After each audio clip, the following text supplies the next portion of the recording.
Some say it's an urban myth, but I think it's happening to me. Never in my wildest dreams, or nightmares really, would I have ever thought that this could actually happen to me. How could this happen to anyone? When you start to get followed by a person, a stranger that appears everywhere you go and just smiles at you, it's an uncanny feeling of impending doom. It's that voice in your head screaming at you that something just isn't quite right. It's the intuition that kicks in and desperately pleads with your brain, telling you gotta get out of here, man. Run as fast as you can. But what am I even running from? Delusions? Hallucinations? Or something much more real and much more sinister? Everywhere I go, there it is, smiling at me in the corner. Everywhere I look, there it is, smiling at me in the distance. Every time I turn my head, there it is, smiling at me again and again and again. Even when I close my eyes, there it is, burnt into my brain, smiling at me from behind my eyelids. When I go to sleep at night, there it is, smiling at me in my dreams. And it's not always the same person, and I don't even know if it's real anymore. In fact, I'm starting to think it's not real, that it's just a figment of my deranged imagination or a part of my fucked up subconscious. It was when I was visiting a friend at work that I first noticed it. A woman smiling menacing at me in the corner of his office. Who is that? I texted him from my phone. He looked up from his phone notification and laughed. What are you talking about? I was confused, so I took a picture on my phone and sent it to him discreetly, but the photo was empty, just an office wall with no one standing there. I couldn't believe my eyes. I slapped myself across the face, pinched myself, thinking I was losing the ability to tell what was real and what wasn't. What if I walked over to her and touched her? Would I feel her there, or would my hand just go through her? I was starting to really lose my cool, couldn't focus on anything but the woman in the corner. And the woman continued to stare. And I swear, she was looking right into the depths of my soul, her smile growing more evil with each passing moment. I couldn't stand looking at her, but at the same time, I could not look away. It was enchanting almost, like the siren's cry that lures in the sailor, only to devour the soul of the fool foolish enough to be drawn to it. I need to go, I said before quickly rushing to the parking lot. I had to get out of there as fast as I could. I didn't even really know why. I just knew I had to leave. When I reached my car and got into the driver's seat, the woman appeared again from 2 parking spaces over. The same stare, the same smile.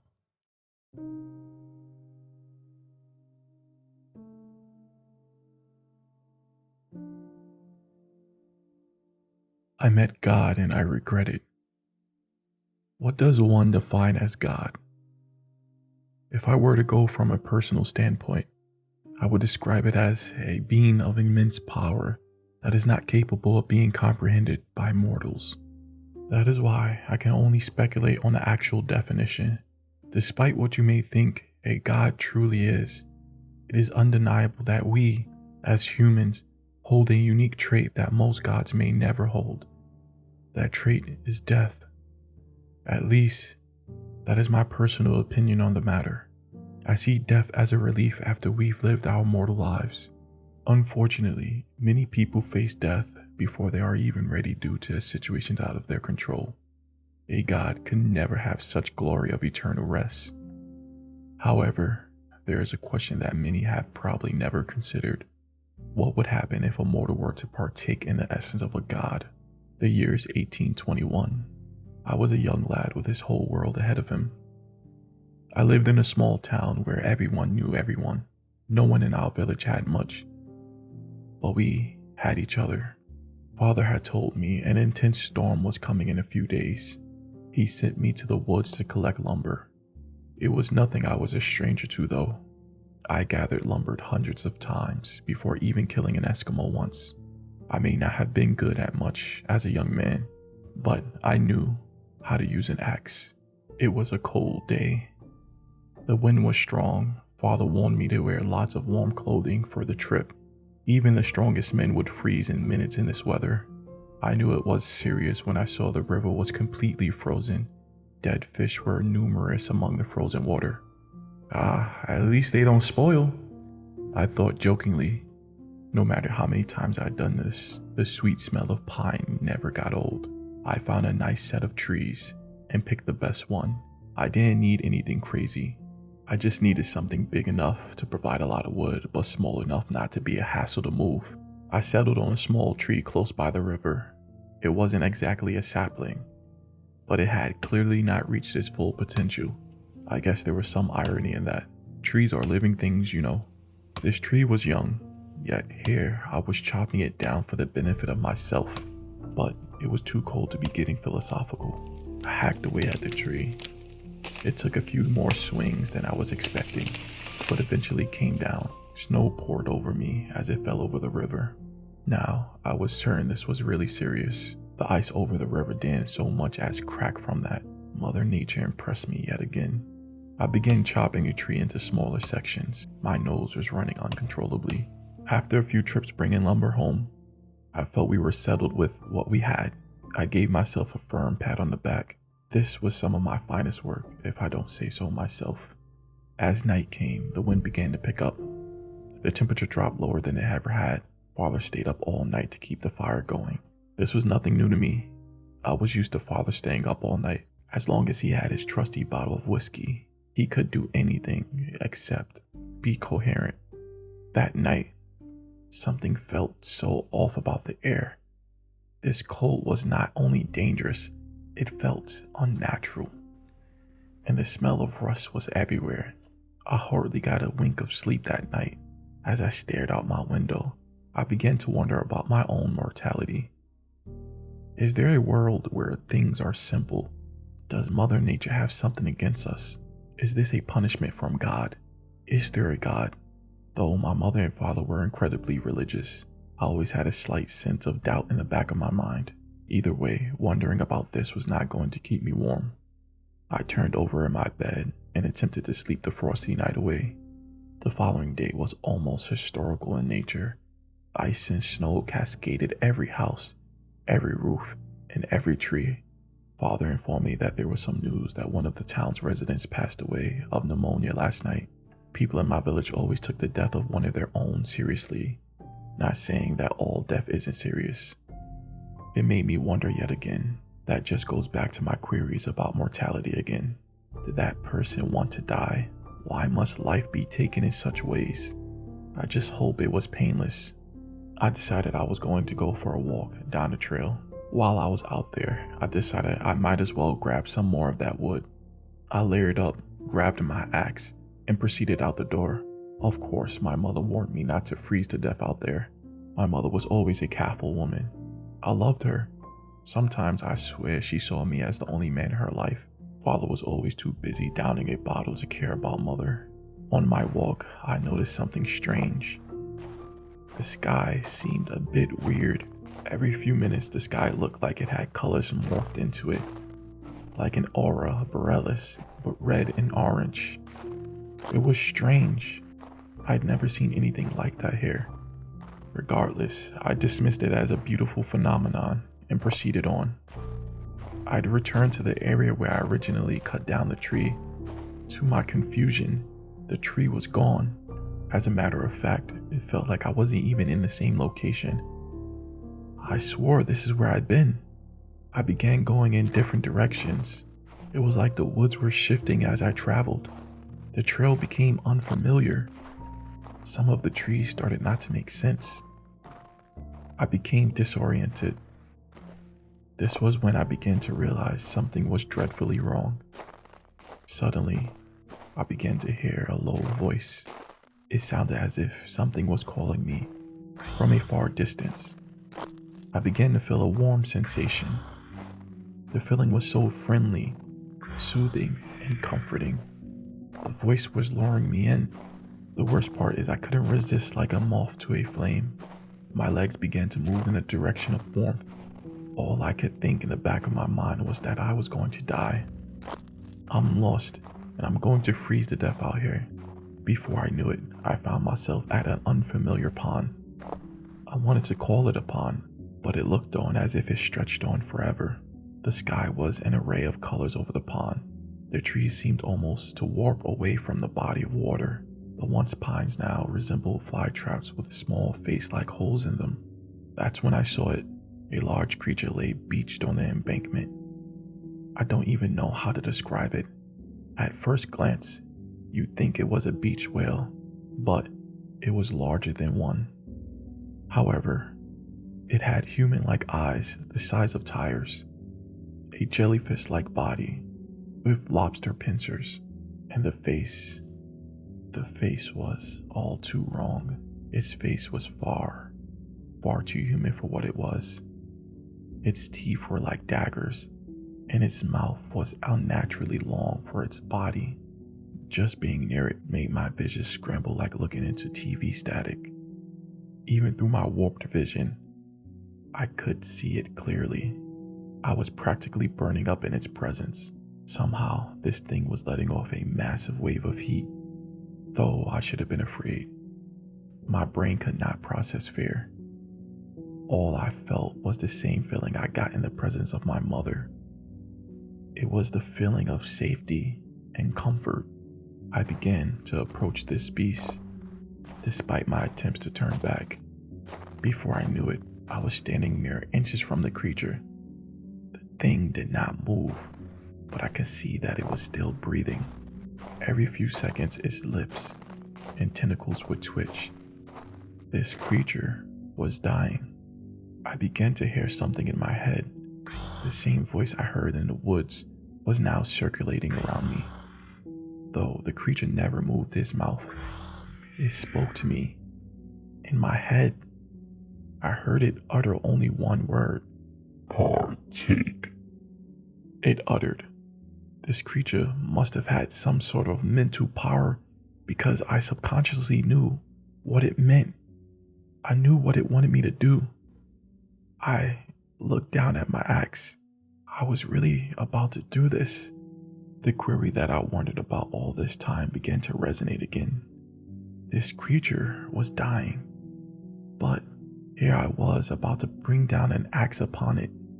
Was this indeed a kill of mercy? My heart skipped a beat as it spoke again. Consume my hide and become the air, it said. I raised the axe over my head. I hesitated for a moment. The sky began to warp more and more. The water became more disturbed. The tree almost seemed to sing a hymn in the wind from the faces. With one decisive strike, my axe got maybe 1/4 of a centimeter into it. I kept hacking into the body of the creature until yellow tar-like blood spilled out. Just before life ceased from its eyes, it looked at me and smiled. Now there was only one thing left to do. I dropped to my knees and I gazed upon the corpse. My stomach began to growl.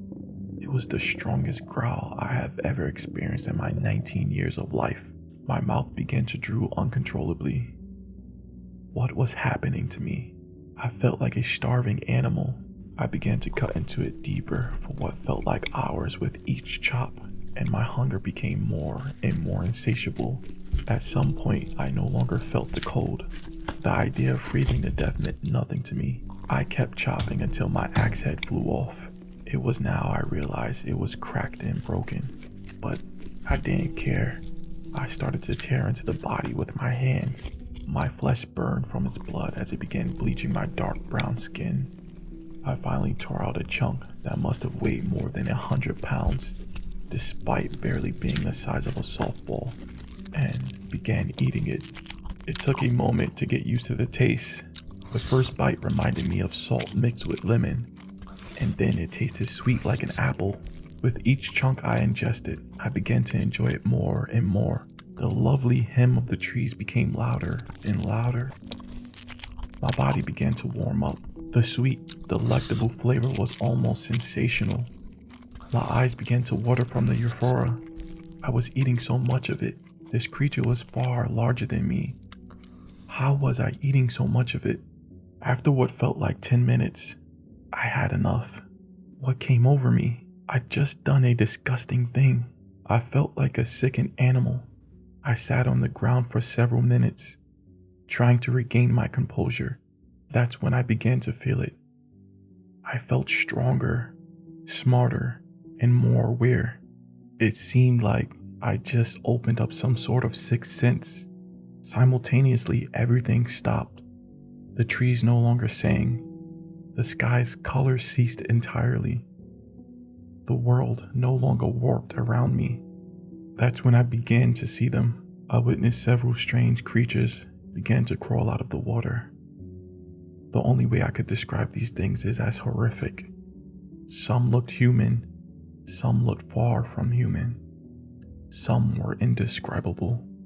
They slowly proceeded towards me. I gripped my broken axe hilt, bracing for the worst. However, these creatures were not a threat, it seemed. All of them, in succession, pointed upward to the sky. I looked up and saw what they were pointing at. Within the sky, there was a massive vessel of sorts similar to a steam engine. It merely floated there. There was no noise, no movement. I felt my heart stop for a moment. I could not bring myself to say a word. I passed out from the shock almost immediately. After everything up to that point, I finally passed out. I woke up in my bedroom. At first, I thought it was all just some horrible dream.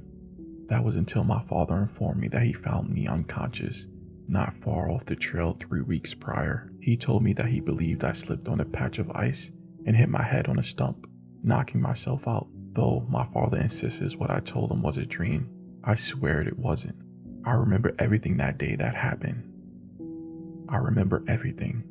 Years after, I was never able to find an explanation for what happened that day. No matter how many people I've told, no one ever believed that I, for some reason, partook in the consumption of a god. How do I know it was God? Ever since the event, I have had dreams that I can only describe as divine.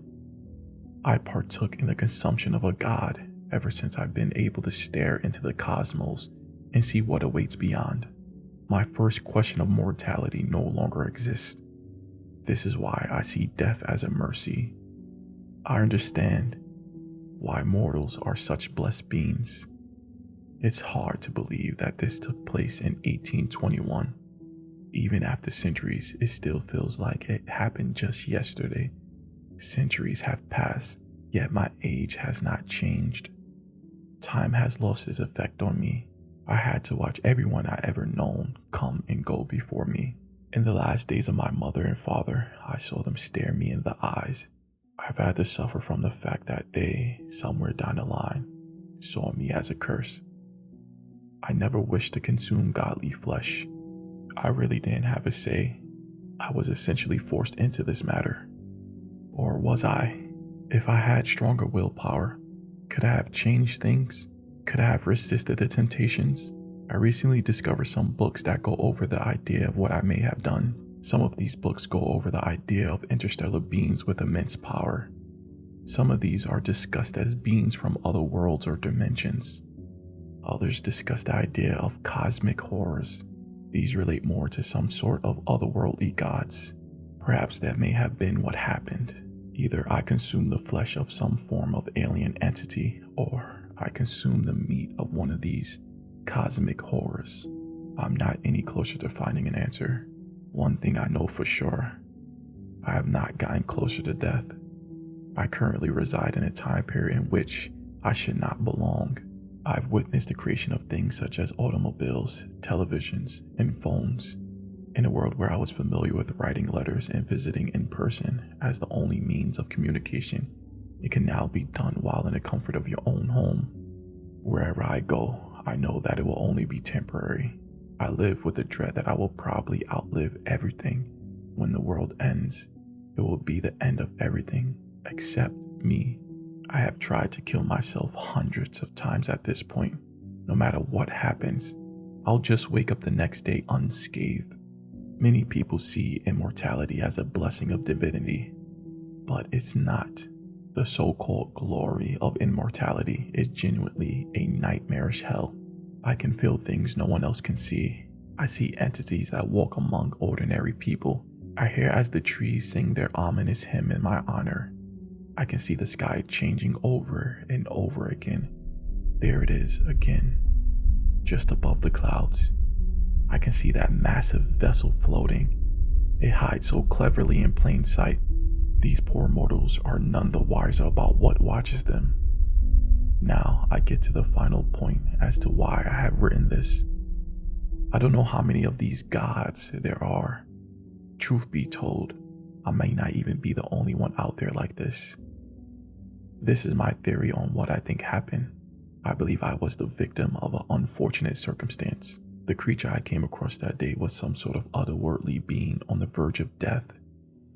It coerced me into eating its flesh, and as a result, I gained a great deal of its powers. I believe this is where the concept of monsters, demigods, and gods come from. Now, I have become one of these monsters, though I do not look like one. I maintain the visions and power held by one of these beasts. Many see immortality as a gift. I now know it's a punishment. It is a punishment for the gift of divine cognitive thought. It is the punishment for omniscience. It is a punishment for the gift of things that could never be possessed by mortals. At least, it shouldn't be. I hope that one day I will be released from this hell. There's nothing I desire more than for this nightmare to end. Over the past few days, something has been wrong. The trees have begun to sing louder. The sky has become a permanent shade of dark pink. That massive vessel in the atmosphere is starting to move further and further away. I think something is coming. I currently sit here with my axe hilt in hand. I'm afraid. I get the distinct feeling something is after me. Those damn trees won't shut up. It's making me wonder if something is about to happen to me. I know I've made my mistakes. I know I eagerly yearn for death. However, I'll be damned if I let something take me out. If I'm going to go out, it's going to be on my own terms. If something wants me, it's going to have to fight for me. Who knows? Maybe it's another god creature coming after me. Just in time. I was getting hungry. It was around midnight a few years ago when I heard the sound of someone breaking into my house. I don't think I had more than 20 minutes of sleep, but as soon as I heard the window being broken, I was wide awake and looking for my phone to call the police. Unfortunately, I left it downstairs charging in the kitchen, the source of the break-in. After psyching myself up to go downstairs, I saw the silhouette of a man sitting at the kitchen table. It was dark, so I couldn't see him, but the stink coming off the man was enough to curl my nose hairs. It was obvious, even without the lights on, that he was homeless. I was about to throw him out, but as soon as I turned on the lights, I couldn't help but to feel bad for the stranger. He was sickly skinny, dirty, with long, stringy hair that grew in patches, and a matching beard.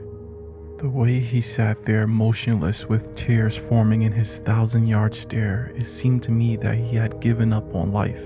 I was about to tell him to get out, but as soon as I opened my mouth, I noticed that he had a shotgun on his lap. I nervously asked him what he wanted, but he didn't answer me. Instead, he just sat there still and stared straight ahead as if I wasn't even in the room with him. As a kid, I was instructed to give the homeless food instead of money since they might buy booze or drugs with it. So instead, I decided to warm the man up some leftovers in the microwave. As I did so, I prodded the stranger with questions like if he wanted me to call someone. He did not answer for a long time and hardly noticed the food I placed in front of him once it was ready. However, once he started talking, he told me a story that would change my life forever. He said his name was Cole Dreyer and admitted to killing 20 people. I'm not at all embarrassed to say that I cried and begged for my life at this point. This only angered Cole, who ordered me to shut up and sit down so he could tell me something. Doing what he said, Cole told me that his first victim was a hooker who he choked to death. This one wasn't killed like the others because he didn't know how he wanted to do it at the time, or for that matter, knew that he had a taste for it. After killing her, Cole expected someone to come by to arrest him, but after a while, with no detectives or police coming by, Cole figured he was in the clear.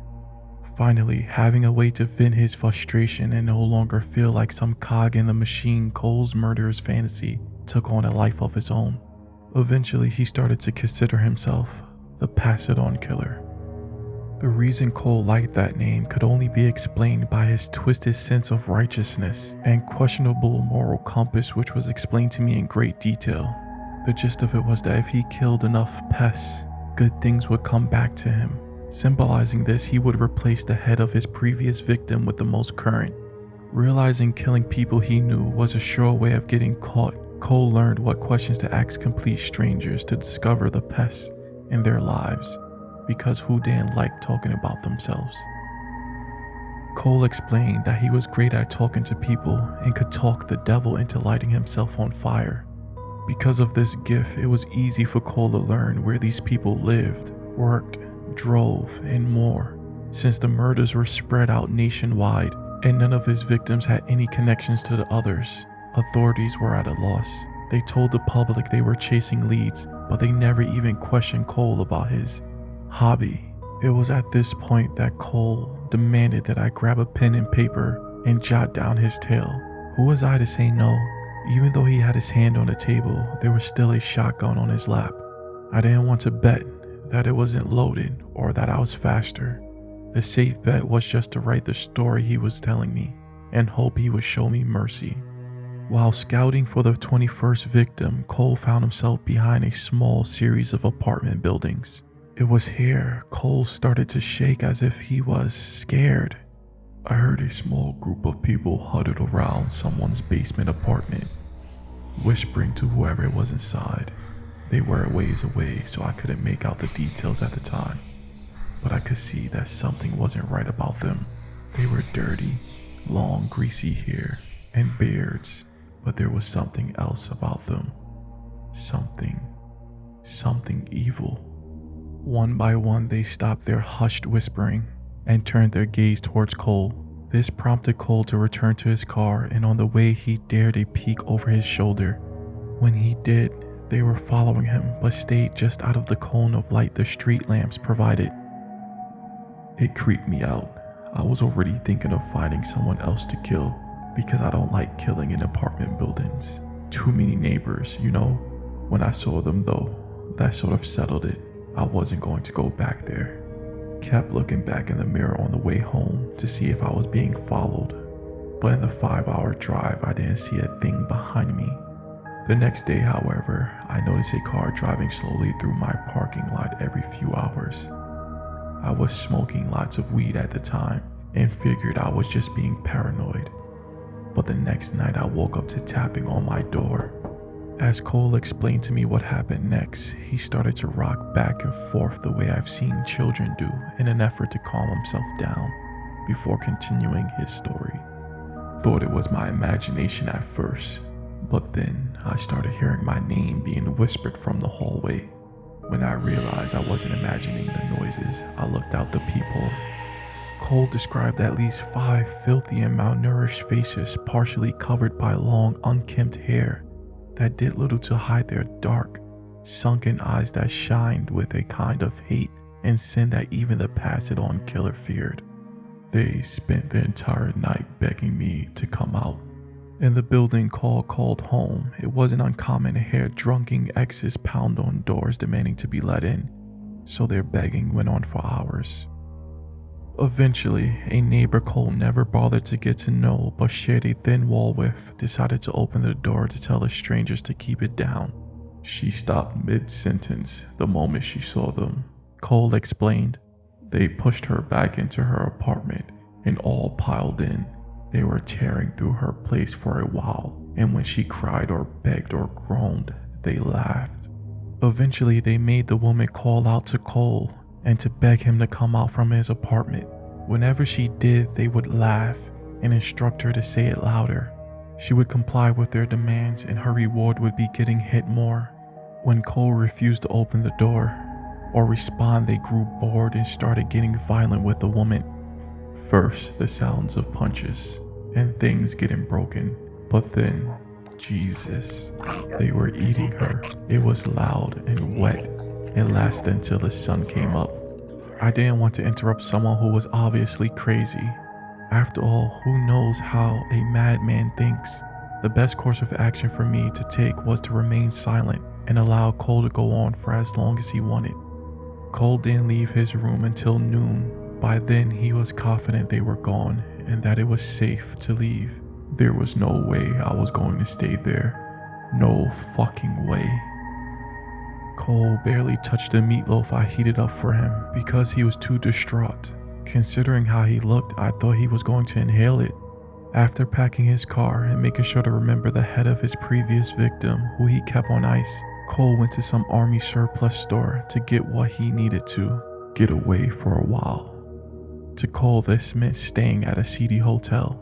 About a week later, I was getting some grub at some grocery store, just walking in the parking lot and minding my own business, right?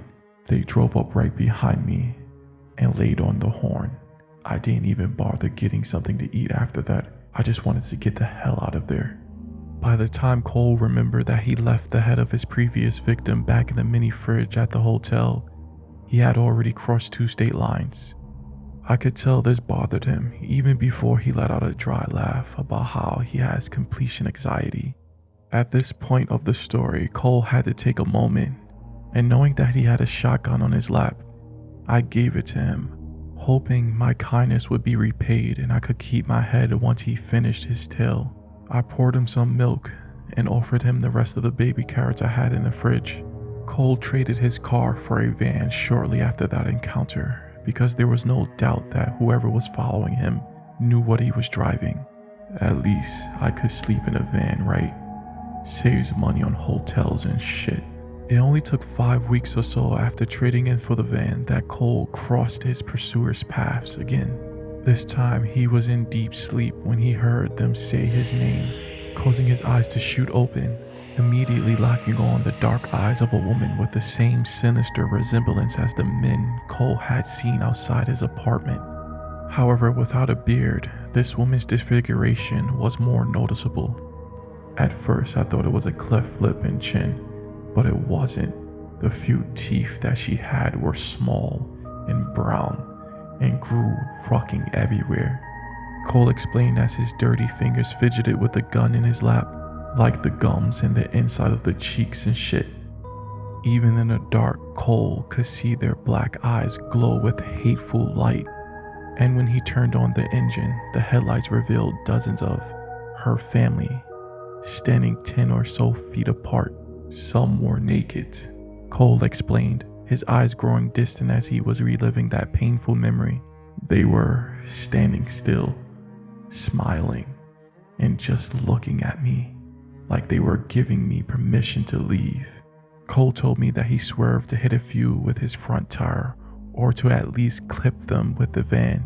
Fat ass. However, they all stepped to the side, effortlessly avoiding getting run down. When I got the opportunity to ask what he meant by her family, he revealed that was a recent term given to them. At the time, he thought they were demons or vampires, but no longer thinks that's the case for reasons he did not share at the time. After that encounter, Cole abandoned the van and stole a car. It was confessed to me that he would steal a new car whenever he felt that they were closing in on him. This feeling usually came with the sensation of tightening of his chest or his balls, and was triggered by anything from something he imagined seeing in the corner of his eye to the cries coming from a murder of crows. Zigzagging across the country, Cole made every effort to forever rid himself of these people and the hateful pulse that resonated from them. Cole would stay inside at night, and if he could, he would sleep during the day. He would pass the time by reading and listening to music. It was a surprise to me that he preferred classical considering how he looked. My shock must have been apparent because Cole explained that Vivaldi Concerto No. 5 was his favorite and thanked his mother for getting him into tasteful music. While on the run, Cole would take odd jobs here and there to pay for what he needed to survive. A tractor assembly line in Michigan, a toll booth operator in Florida, and a semi-weight station in Nevada. Whatever job paid him in cash, and as long as he didn't have to work at night, no matter where he found work, he would not stay long before feeling that they were closing in on him, and would more often than not leave before getting his paychecks. I will spare you the details of what Cole felt he had to do in order to survive up to this point. Up to now, he had been talking to me, a captive audience, due to the shotgun on his lap for well over 4 hours. The night Cole came to my house was shortly after leaving a place he had stayed at for about 3 months, a lawful above a bar in northern Canada. When asked why he would want to live above a bar while on the run, Cole shrugged and said that he thought that a bar full of people at night would keep him safe. When they finally arrived, they softly cried out his name from the back alley under his window. With all the music being played downstairs, Cole had no idea how long they'd been calling, but the moment he knew it was them, the giggling began. They flattered Cole by saying they were his biggest fans and tried to prove it to him by telling him details that only the pass-it-on killer would know. Cutting off a head is hard. Even if you have power tools, it's messy shit. Took a while before I got the hang of it though. Cole confessed, obviously to my disgust. I rigged a bike pump to a catheter, snaked it through the axillary nerve until it reached the superior vena cava. It only took about 2 minutes before the blood stopped flowing, and by then removing the head was pretty much blood free. Cole swore to me that up to this point he never spoke to them, but that night at the bar he finally had enough and accused them of being vampires due to the fact they needed permission to come in. As soon as I said that, everything went silent. I must have been used to the sounds they were making because I didn't notice it until it stopped. That's when someone with a strange accent told me that they were not a vampire, but in fact something else, something that Cole never finished this thought. In the silence that followed, I didn't know what he was going to do, and this terrified me. It might have been lack of sleep on my part, possibly even momentary insanity, but I had to know who or what was chasing Cole. When I asked, he didn't answer, so I pressed my luck and asked him what else needs permission to enter a house other than vampires. Again, he didn't answer, and even though I knew it was a mistake to poke the bear, I started to ask again. As soon as the words started to leave my mouth, Cole reached into his inner breast pocket and pulled out what I thought at the time was paper napkins. After inspecting it for a moment with an expression I have never seen before, Cole slapped them down on the table between us. Written on them in everything from pen to marker to pencil were the messages, "Let us in," "Open the door," and more. It was hard to tell what else was said because the writing overlapped. However, it was clear to me that these messages were written by dozens of people. As I picked one up to look at it a little closer and possibly ascertain what was written, my finger rubbed the glossy underside. Turning it over, I saw that it was a photograph, and in it Cole was sleeping in what appeared to be a small apartment. The next appeared to be him in an abandoned bus, a dirty attic, and so on. In some of the pictures, Cole looked 20 years young, and it made me wonder just how long he was on the run for. I know that stress can prematurely age people, but I had a hard time believing that the person in the picture and Cole were one and the same. Even though there was a part of me that knew what I was looking at, I needed to hear it from the man himself. But before I could ask, Cole said, "They don't need permission to enter someone's house." As he stared blankly into the empty space behind me, we sat there quietly for what seemed like an hour before Cole said anything. When he did, it was as if he suddenly remembered that he was telling me a story and picked up where he left off, the part where they then cut the power to the apartment and the bar under him. It didn't take long before the woman tending at the bar that night was shouting at them not to come closer. They just laughed. They tore her apart, and all I can do was wait until morning to come. Cole confessed with a shake of his head as if to eject the thoughts from his mind. Thing is, Canada has some long nights during the winter, and I only had enough food for a few days. Cole didn't tell me how long he stayed in that room for, and I didn't want to ask. It was obvious from the 1,000-yard stare that these events were still fresh in his mind, so I kept my mouth shut. When Cole left his room, he saw gore sprinkled everywhere, like a trail of breadcrumbs that started from behind the bar and led right to my apartment. Careful not to touch anything with his bare hands, Cole told me that he emptied the cash register and stole a toolbox from the back of the office so he could switch license plates whenever he felt the need to in the future to throw his pursuers off his scent. I don't know how to stop them, but I think I have a good idea how to slow them down, Cole said. But before he could elaborate, he noticed that the sun was shining through the window, and we had been talking for hours. Thankful that he went another night without seeing them and having someone he could talk to, Cole thanked me for listening. I didn't know what to say to such a story. What could I say? In the pregnant silence that followed, Cole and I filled the void by rambling about whatever came to mind. My job, the annoying co-workers, and how my boss is always looking over my shoulder. As if this was at all similar to Cole's own story. I didn't think anything of Cole asking me if I liked my job or where I worked at the same time, and soon I was answering all of his questions. After a short while, Cole thanked me. At the time, I assumed that it was because I took the time to listen to him. Then he took my car keys off the counter and left without another word. It might have been 10 minutes after Cole left before I called the police, and all I said to them was that my house was broken into and that my car was stolen. After all, if I said anything else, it might make me look as crazy as Cole. The more distance I put between myself and that night, the less real it felt. But the reality set in once I learned that my boss was found dead a few days later. According to the local newspaper, the Whisper Alley Echo, pieces of my boss were found all over his bedroom. Most people in town considered this to be a rumor to stir up newspaper sales, and I wanted to agree, but it was hard to, considering Cole's tale. In the back of my head, the idea of what Cole told me being true kept teasing me. It bothered me so much that I ended up hiring a private investigator, a decision I came to regret. I would rather be ignorant of what came next. A week after hiring the PI, I received a phone call informing me that my boss's head was found in the middle of another bloody mess all the way in Cleveland. Over the next few weeks, I kept thinking of the story Cole told me. If those thoughts weren't front and center, they were creeping in the back, ready to pounce on happy moments to turn it sour. It didn't take long before I started seeing dark patches dart from one shadow to the next, disappearing as soon as I turned to look at it. At first, I chalked this up to being a mouse, or the reflection of my glasses, or the lack of sleep. After all, it was much harder to sleep in a house that was broken into. Hoping it wasn't mice because of my hatred towards them, I bought some medicine in town so I could get some rest at night. It worked wonders when it came to getting shut-eye, but did nothing to stop me from seeing these shadows.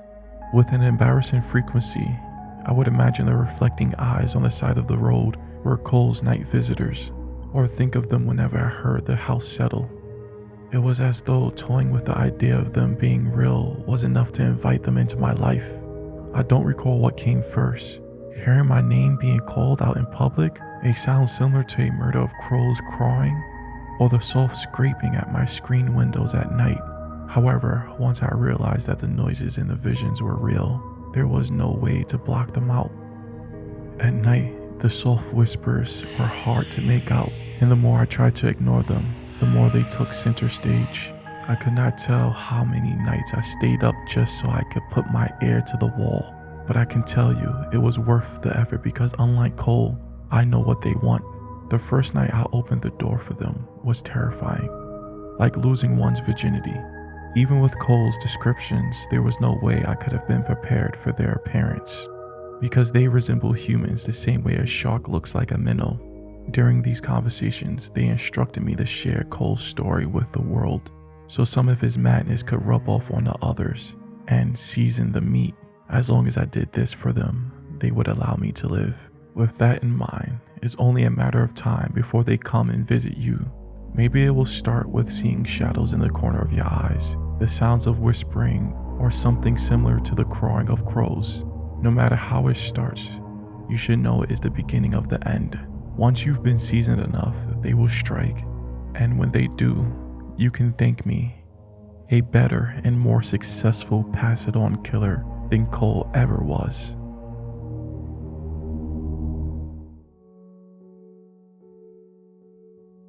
I work as a janitor for an elementary school. I don't make much, with most of my earnings going to my wife's medical bills, as she was diagnosed with lung cancer 3 months ago. What little savings I had was what kept me afloat, but even now, I ran that dry. To try and get some extra cash, I decided to donate plasma. I spent a few minutes looking for the highest pay when I noticed one was giving $3,800 over 3 times the others. I clicked on their site, but quickly found it was sketchy, with only an address and phone numbers on the page. My first instinct was to ignore it, but the pay was too good to pass up, So I tested my luck. I got into my red pickup truck and drove 9 miles to the donation center. I got to the center and it was what I was expecting, an older building with a broken window and broken glass on the floor outside. I got out of my truck and walked to the door, noticing the security camera a few feet above the door. I went to open the door, but it didn't budge. I was about to walk off when the door opened, and a beautiful woman wearing a nurse outfit similar to what you would find at a Halloween store. She smiled, asked me my name, and had me sign some papers. In my hands was a green form with the number 46 on it. Within 5 minutes, I was in the lobby with 5 other men. 44 was called immediately after I took my seat, and he stood up as a different nurse, just as beautiful as the last, took him to the back. I caught a glimpse of the 9 steel doors back there, along with the 2 other nurses back, both wearing clinical masks and holding medical equipment. 2 of them were dragging a medical cooler labeled Blood and Marrow. On a table next to me was a magazine about sports cars. I decided to read it while I waited. In under 15 minutes, I was called up just as another guy entered the lobby. I followed the nurse, trying not to look over her as she led me to the 8th door, entered a code on the handle, and took me in the room. The inside was mostly empty, with a few cabinets on the floor, a poster for an 80s rock band on the wall, and a big desk chair in the center with a few straps on the armchairs. She had me sit down as she apologized for the room not being furnished. Apparently, they just started operations last week. I took my seat as she strapped my arms down, saying it's a mandatory procedure, and inserted a needle connected to a tube into my arm. I followed the tube with my eyes, finding that it led into the cabinet. She then walked away, saying she would check on me in 10 minutes. I sat there bored out of my mind, staring at the steel door, when I heard a slurping sound in the room. I began moving my head around and noticed the cabinet was slightly left open, and inside something was moving. Instinctively, I freaked out and fell over, knocking the needle out of me. The slurping continued for a few seconds before it stopped, and a small, pale, white, flaky hand opened the cabinet door. I began to squirm, moving a bit closer to the steel door as I heard footsteps behind me. I quickly took a glance back, finding a naked, bald, older woman, a little taller than a 5th grader, walking towards me. It was only then I noticed the yellowish eyes and sharper teeth. She bit my arm, tearing a good amount of flesh off. By this point, I was crying in pain, barely noticing the woman slowly regain her youth as she ate. She was about to launch onto me when the door opened and the nurse from earlier came in with an annoyed expression on her face. She had a can of mace and sprayed the old lady, leaving significant pink marks on with each shot. She then stuck a needle into my neck as she said, "We send our apologies for what happens next." I then woke up in the hospital, my ankle twisted and 3 other bites on my body. I was apparently missing for 2 days and was found in the woods a few miles away from the center.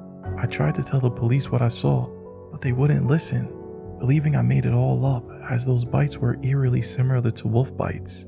Last week, I found someone with access to the dark web who apparently sells organs there. I fear what happened to those guys at the center. Last I checked, their website looked much better, their office much more expensive. This is your buddy Darkness, and remember, darkness is only a switch away.